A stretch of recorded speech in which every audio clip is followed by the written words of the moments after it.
Dando continuidade aí ao nosso vídeo, o subtópico de número 2, onde vai falar sobre o Deus e os deuses. Deus e os deuses.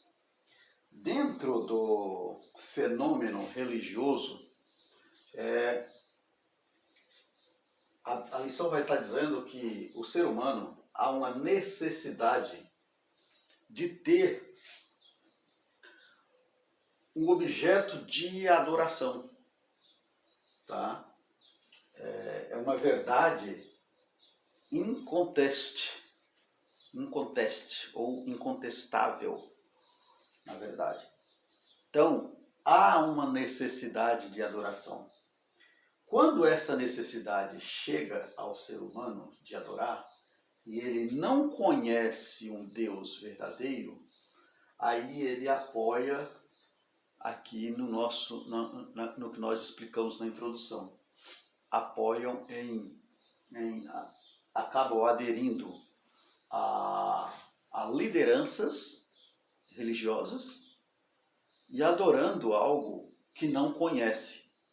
E isso era o que estava acontecendo. O apóstolo Paulo ainda dá uma referência, a lição vai estar trazendo uma referência do apóstolo Paulo no capítulo de número 17, versículo 16 de Atos dos Apóstolos, onde a necessidade humana, existia essa necessidade. E aí os atenienses acabavam adorando um Deus desconhecido. E nós vemos lá que a deusa Diana era a deusa dos atenienses, era a deusa que trazia a prosperidade, entre aspas, para os atenienses. E aí, quando ele chega lá apresentando um Deus verdadeiro, ele teve alguns problemas entre o povo. Por quê? Porque os seus, aqueles que traziam a verdadeira prosperidade para a nação, ou seja, que simbolizavam isso, achavam que iriam ter prejuízo. Por quê? Porque agora aqueles que eram adeptos da Diana, agora passaram a crer no Deus verdadeiro. E ali a Bíblia vai falar que muitos criam no Deus que Paulo pregava. É isso que temos que fazer. Sempre contestar os deuses e crer e pregar o Deus verdadeiro, o Deus que conhecemos. E está sempre trazendo esta crença holística para voltado para o centro, desmascarando essas falsas espiritualidades que existem. Tá certo, amados? Vamos adiante. Espiritualidade humana. Nosso próximo tópico aqui vai estar falando sobre uma espiritualidade humana e a sua necessidade de expressão.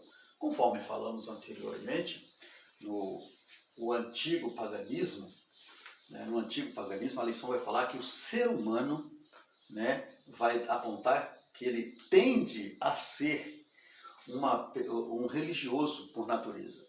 Isso já traz na naturalidade do ser humano. Por quê? Porque uma vez que ele não conhece um Deus que salva, então essa natureza, a própria naturalidade do ser humano, vai apontar isso para uma necessidade de achar alguém para adorar.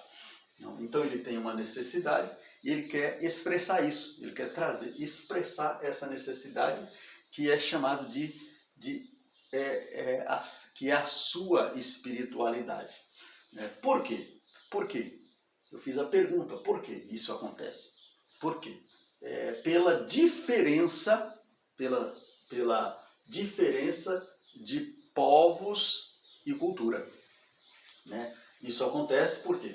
Porque ao longo de muito tempo, né, há uma mistura, né, um certo misticismo, e isso de povos e cultura, e isso traz a necessidade do povo, né, ter uma vontade de expressar uma religiosidade. Quando eles não têm essa verdadeira expressão para expressar, eles expressam um Deus desconhecido, um Deus, uma inverdade, né? Eles apoiam em lideranças, apoiam em líderes mundiais, líderes religiosos, porque não conhecem o verdadeiro líder, a verdadeira liderança, né? O cristianismo que traz o caminho, que traz a verdade. Tá certo? Muito bem. Misticismo oriental. Essa espiritualidade está presente em todo o mundo, né? Por quê? Por causa exatamente da mistura de povos e cultura. Acabam trazendo um certo misticismo, né, das religiões orientais, e isso acaba trazendo prejuízos para camadas da sociedade, né, onde faz parte da elite cultural. Essas religiões orientais acabam fazendo parte das elites culturais e infiltrando dentro do cristianismo, onde nós falamos no fletar, né? O cristianismo acabam trazendo assim um certo elogios, né, a essas religiões, né, pelas suas sutilezas, as suas sutilezas de infiltrar no meio do cristianismo, parecendo verdades, quando na verdade é o holismo, né, a holística da espiritualidade, né, falsa, entrando na camada da sociedade. Aí a lição vai trazer dizendo que esse misticismo oriental, eles se encontram em todos os lugares, né?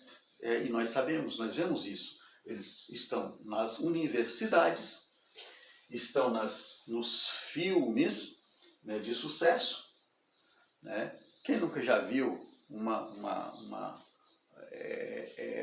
determinado filme, dentro de um determinado filme de sucesso, ali falando em partes da Bíblia, partes dos livros sagrados? Muitos têm.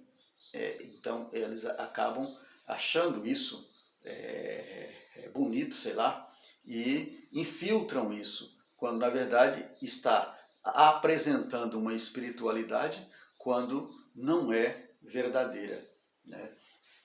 Isso está nos livros de autoajuda, e principalmente, né, trazendo aí a lição anterior sobre o processo da barganha, né, barganha com Deus, trazendo aí a situação dos dízimos e ofertas, uma espécie de barganhar. Então, existem muitos livros de autoajuda com essa espiritualidade. Então, nós temos que ter discernimento da palavra de Deus, pedir muita graça para entendermos isso, para saber o que eu posso ler, né? Um bom livro, trazer uma boa reflexão, né, dentro da Bíblia. Então, preciso ser iluminado, né, pelo Espírito Santo, para termos esse discernimento. Que eu tenho que ler? O que eu leio? O que eu busco trazer um entendimento para o crescimento da minha vida espiritual, para que eu esteja sempre pautado na verdade e não em tudo é relativo. Eu não posso, né, abraçar isso como uma verdade absoluta, o processo dessas crenças, né? Porque eu tenho uma verdade absoluta. A minha verdade está pautada no cristianismo verdadeiro, que é Jesus Cristo. Tá bom? Muito bem. Vamos adiante. Tópico de número 3 vai falar sobre o fundamento da espiritualidade holística. Né? O fundamento da espiritualidade holística. E vai falar sobre não há um Deus pessoal. Né? Primeiro subtópico aqui, não há um Deus pessoal. Eles dizem, ó, não há